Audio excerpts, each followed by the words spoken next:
நாம் இதை மொத்தமாக போய் கணக்கெடுத்து பார்க்கல. நம்ம வீட்டுகளுக்குள்ளே பார்க்குற போது கொஞ்சம் குறைஞ்சிருக்கிற மாதிரி இருக்குது, இன்னொரு வீட்டில் பார்க்கும்போது கூட்டின மாதிரி இருக்கும். அதனால் இதை முடிந்த முடிவாக பதில் சொல்ல முடியாது. மாணவர்களுடைய அசாத்திய திறமை நாளுக்கு நாள் அதிகரிச்சுக்கிட்டே இருக்குன்னு சொல்கிறாங்க. 80s கிட்ஸ், நாங்களாம் 90s ஜென்ஸ் அப்படின்லாம் சொல்லிட்டு இருக்கும்போது இன்றைக்கு இருக்கக்கூடிய மாணவ சமுதாயம் எப்படி இருக்கீங்க உங்கள் காலகட்டத்துக்கு இருப்பாங்க? அவங்க பல்வேறு விஷயங்களை அவங்க தெரிஞ்சிருக்கிறாங்க.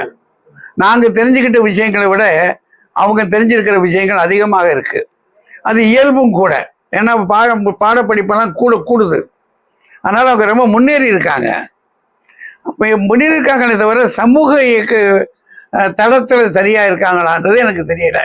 இன்றைக்கு இருக்கக்கூடிய மாணவர்களுடைய அந்த படைப்பாற்றல், பெற்றோருக்கும் ஆசிரியர்களுக்குமான அந்த இணக்கம், இதெல்லாம் எப்படி இருக்கீங்க? படைப்பாற்றல் நல்லாவே இருக்குது. நான் நேற்று கூட என்னை பார்க்கறதுக்கு ஒரு 9 பேர் வந்திருந்தாங்க. 9 பேரும் புத்தகம் போட்டிருக்காங்க. ஆனால் படைப்பாற்றல் நல்லா தான் இருக்குது.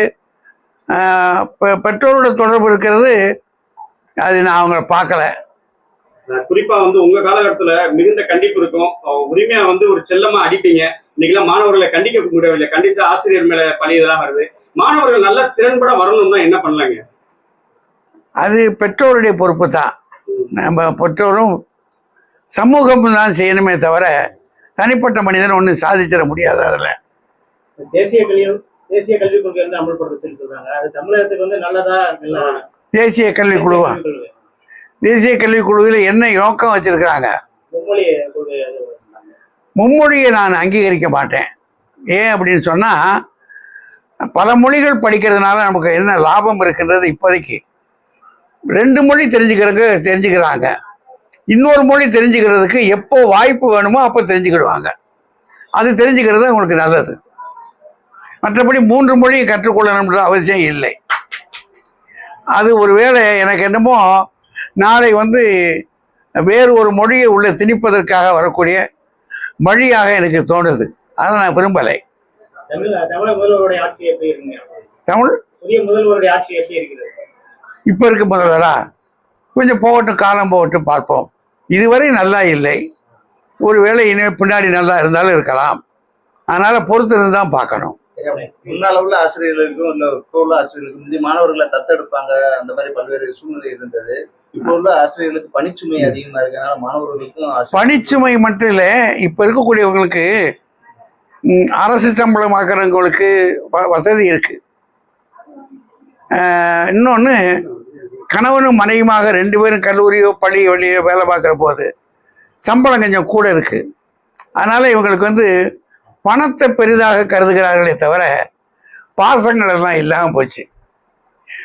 நாடு என்ற பற்று நமக்கு வரணும். அந்த நாட்டை முன்னேற்றுவது எப்படி அப்படின்னு நினைக்கணும். நமக்கு கட்சிகள், பல கட்சிகள் இருக்கலாம். எந்த கட்சி இருந்தாலும் அந்த கட்சியில் நம்ம இயங்கி செய்து முன்னேற்றி வைப்பதற்கு முயற்சி பண்ணணும்.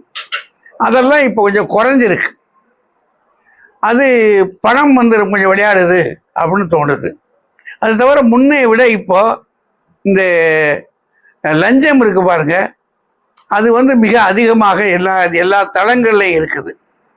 அதனால் பொதுமக்கள் மத்தியில் ஒழுக்கமும் பண்பாடும் கொஞ்சம் குறைவாக இருக்குன்னு நினைக்கிறேன். இன்னைக்கு இருக்க காலகட்டத்தில் பெற்றவங்களை எல்லாருமே கைவிட்டுறாங்க. மனைவி வந்ததுக்கு அப்புறம் பெற்றவங்களை யாரு தனி கொடுத்தன போவோமே அப்படின்ற காலகட்டத்தில் அப்பா அம்மாவுக்கு கோயில் கட்டினீங்க. அடுத்து நீங்க இருக்கக்கூடிய இந்த பகுதியில் இருக்கக்கூடிய மாணவர்கள் நல்லா படிச்சு நல்ல நிலைமையில வரணும்னு இந்த நூலகம் துவங்கணுன்ற எண்ணம் உங்களுக்கு எப்படி இருந்தது? அது இந்த தீபாவளிக்கு நம்ம ஒரு வெடியாவது வெடிக்க முடியாதுன்னு ஏங்குற குழந்தைகள் உண்டு. அப்படியாப்பட்ட குழந்தைகளுக்காக ஒரு முறை வெடி கொடுக்கறதுக்காக பெற்றோர் இல்லாத குழந்தைகளாக செலக்ட் பண்ணும்போது நிறைய குழந்தைகள் வந்தாங்க. அது 2 பேரும் இல்லாத. அப்போ அது ரொம்ப, ஏன்னா அவங்க பாட்டி தாத்தாட்ட கேட்க முடியாது விரும்பியது. அது எனக்கு ஒரு மன திருப்தி கொடுத்துச்சு. அப்புறம் அவங்க படிக்க நினைக்கிற குழந்தைகளுக்கு அது இடையூறாக இருந்துச்சு. படிக்கிற நினைக்கிற குழந்தைக்கு இடையூறாக இருக்கிறப்ப அந்த புத்தகம், வேண்டிய புத்தகங்களை நான்லாம் சின்ன பிள்ளையா இருக்கும்போது அங்கேருந்து 27 கிலோமீட்டர் பொது நூலகத்தில் ஒரு வெள்ளை பேப்பர் வாங்கி எழுதிட்டு போய் அதை நினச்சி பார்த்தேன். சரி, அது மாதிரி இப்பயும் மாணவர்கள் இருக்காங்களே அப்படின்றதுக்காக இந்த போட்டித் தேர்வுகளுக்கான அனைத்து புத்தகங்கள், இதிகாச கதைகள், புராணங்கள், குட்டி கதைகள், இப்படி நிரம்ப எல்லா சப்ஜெக்ட்லையும் எல்லா பொருளடக்கத்திலையும் நிறையா புத்தகங்களை வாங்கி ஒரு 7000 புக்கு இன்னைக்கு நேரத்தில் 6 மாதமாக கொஞ்சமாக கலெக்ட் பண்ணி செலக்ட் பண்ணி அதை வடிவமைச்சிருக்கிறோம். அவங்க நல்ல அட்மாஸ்பியரில் உட்காந்து கார்டனில் உட்காந்து படிக்கிற மாதிரி ஏன்னா இன்றைக்கி வந்து சமீப காலமாக ஒரு 7-8 வருஷமாக இளைஞர்கள் போதை பாதையை பயணம் செய்கிற மாதிரி எனக்கு நிரம்ப பார்க்குறேன். அதுலேருந்து வெளிக்கொண்டு வரணும், ஏதாவது அவங்கள டைவெர்ட் பண்ணுறதுக்கு இது ஒரு சின்ன ஒரு கருவியாக இருக்கும்னு நினச்சிட்டு, ஏன்னா இன்றைக்கி கைபேசி வந்த பின்னாடி வாசிக்கிற ஆற்றல் இளைஞர்கிட்ட குறைஞ்சிருச்சு. அதை ஊக்கப்படுத்துன்ற எனக்கு ஒரு எண்ணம். நான் பட்ட கஷ்டத்தை அந்த குழந்தைகள் படக்கூடாதுன்னு நினைச்சு செஞ்சேன். இங்க என்ன மாதிரியான தேர்வுகளுக்கு தயாராகக்கூடிய வேற யாரும் அவங்களே வாலண்டியரா வந்து புத்தகம் நன்கொடையா கொடுக்கலாமா அந்த நூலகத்துக்கு? ஆமாம், அப்படி சொல்லியிருக்காங்க. நண்பர்கள் இப்போ இந்த கடம்பலா ஒரு சிலர்லாம் வந்து அவங்களால முடிஞ்ச புத்தகங்களை கொடுத்தாங்க, சந்தோஷம். இது வந்து நம்ம எதுவும் கேட்கறதுல அவங்களா விருப்பப்பட்டு கொடுக்குறதா, ஏன்னா யாரும் எந்த வகையிலும் இது சங்கடப்படுத்தாமல் இருக்குன்றதான். அதே விட படிக்க வர்ற மாணவர்களுக்கு எனக்கு இந்த புத்தகம் வேணும்னு ஆசைப்படுறேன் அங்கிள், எனக்கு இது இருந்தால் நல்லா இருக்குன்னு சொல்கிறாங்கன்னா அந்த புத்தகத்தையும் வாங்கி கொடுப்போம். இந்த பதில் நிறையா கல்வி ஃபீஸ் எல்லாம் கட்டியிருக்கிறோம். அது மாதிரி சூழலில் புத்தகங்களும் வாங்கி நம்ம கொடுக்க தயாராக இருக்கும். நல்ல படிப்பதற்கு ஆர்வமாக இருக்கிற குழந்தைகள் அவங்களை ஊக்கப்படுத்துறது தான் இந்த லைப்ரரி நூலகத்தினுடைய நோக்கம். இன்றைய தினம் இந்த பேரறிஞர் வந்ததில் எங்களுக்கு பெரிய சந்தோஷம். வழக்கம் போல் எல்லா இடத்துலையும் இருக்கிற மாதிரி சனி ஞாயிறுனா ஃபுல்லாக குழந்தைகள் இருப்பாங்க. மித்த நாள் அவங்க ஈவினிங் டைம் எப்போ வேணாலும் வரலாம். அதுக்கு ஒரு ஆட்கள் இருப்பாங்க வேலை பார்த்துக்கிறதுக்கு, பணி செய்கிறதுக்கு, புத்தகம் கேட்ட புத்தகங்களை கொடுத்து வாங்குவதற்கு, இதெல்லாம் தொகுத்து வச்சிருக்கு. இப்போ நூலகம் தொடங்கியிருக்கீங்க. நீங்கள் வந்து ஸ்டாண்டப் கவிஞர்களாக வந்து பிரபலமானவங்க. உங்களை போல வந்து தனித்திறமையை வளர்க்கறதுக்காக ஏதாவது ஒரு ஐடியா நாங்கள் அந்த கலக்கு பேர் அசத்த பேர் இந்த தொலைக்காட்சி நிகழ்ச்சியெல்லாம் பண்ணும்போது சோசியல் மீடியா கிடையாது. புத்தகங்களை தயார் பண்ணி நான் 240 வாரம் பேசினேன். அந்த தொகுப்பு தான் இன்றைக்கி நான் எந்த மேடை போனாலும் ஒரு 3 மணி நேரம் எந்த குறிப்பு இல்லாமல் பேசுறதுக்கு காரணம் எதுன்னா, நான் அன்னைக்கு வந்து கஷ்டப்பட்டு தான் அது பேசினேன். அது நான் சந்தோஷமாக பேசலை. ஏன்னா 1 மணி 2 மணி வரைக்கும் பண்ணிட்டு நான் மறுநாள் 4 எபிசோட் பேசணும். அது மாதிரி இந்த இன்றைய சமுதாயத்தில் பேச்சாளர் வரவங்க, படைப்பாளர் வரவங்க அந்த ஆர்வத்தோடு இருந்தால் ஆர்வம் மட்டும்தான், அதை கஷ்டப்படிச்சாமல் இஷ்டப்படி செஞ்சால் மட்டும்தான். இதை நான் லாப நோக்கோடு செல்ல மக்கள் தினந்தோறும் ரசிக்க வைக்கின்ற எண்ணத்தோடு பண்ணதுனால இன்னைக்கு 20 வருஷம் இந்த மக்கள் ரசித்து ஏற்றுட்டு வந்திருக்காங்க. அதனால் எந்த துறையாக இருந்தாலும் நம்ம இஷ்டப்படி செய்யணும். ஒரு ஸ்டோரியா இருக்கட்டும், செல்போன்ல படிக்கிறதுக்கு புக்ல படிக்கிறது என்ன இருக்கும்?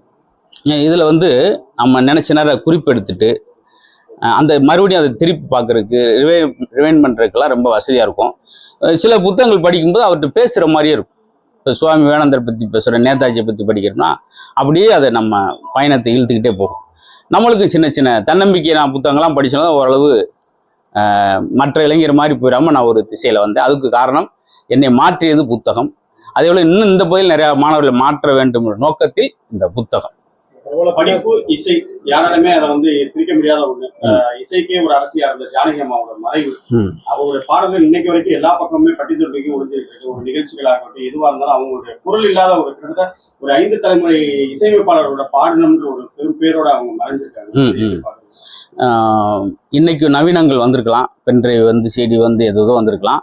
ஆனால் கிராமங்களில் விவசாயம் செய்யும்போது இல்லை ஒரு தச்சு வேலை ஒரு ஒர்க் ஷாப்பில் இருக்கும்போது அவங்க அந்த FM தான் அவங்களுக்கு ஒரு உயிர் நாடி. 12 மணி நேரம் 18 மணி நேரம் நேரம் போகாமல் இருக்கிறது.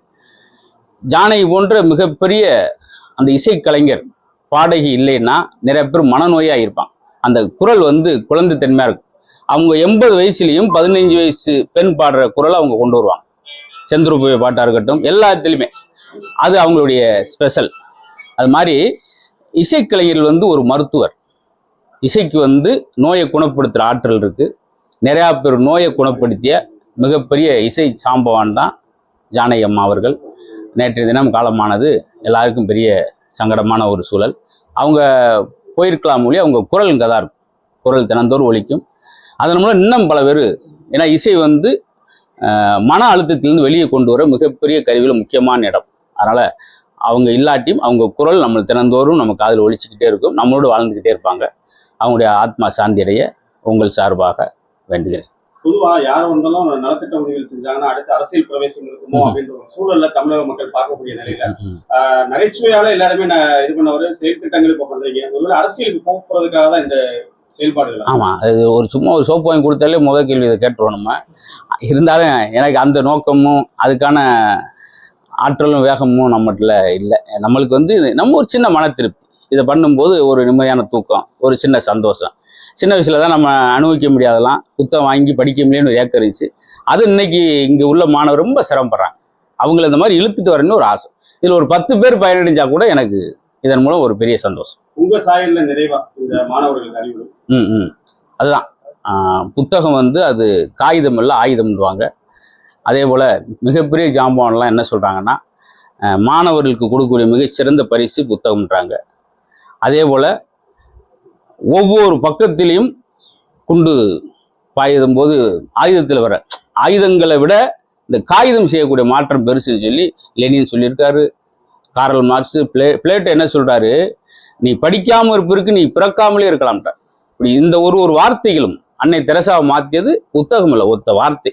இந்த பூமியில் நீ பிறந்ததற்கான சேவை, நீ பிறருக்கு செய்யும் சேவையின் மட்டும் கூலி, பிறருக்கு செய்யும் சேவைன்ற ஒரு வாசகம் தான் தெரசாவை பூமி கொண்டு வந்தது. அப்படி ஒவ்வொரு வார்த்தையும் ஒரு எழுத்தும் மாணவர்களை மாற்றும் முயற்சிப்போம்.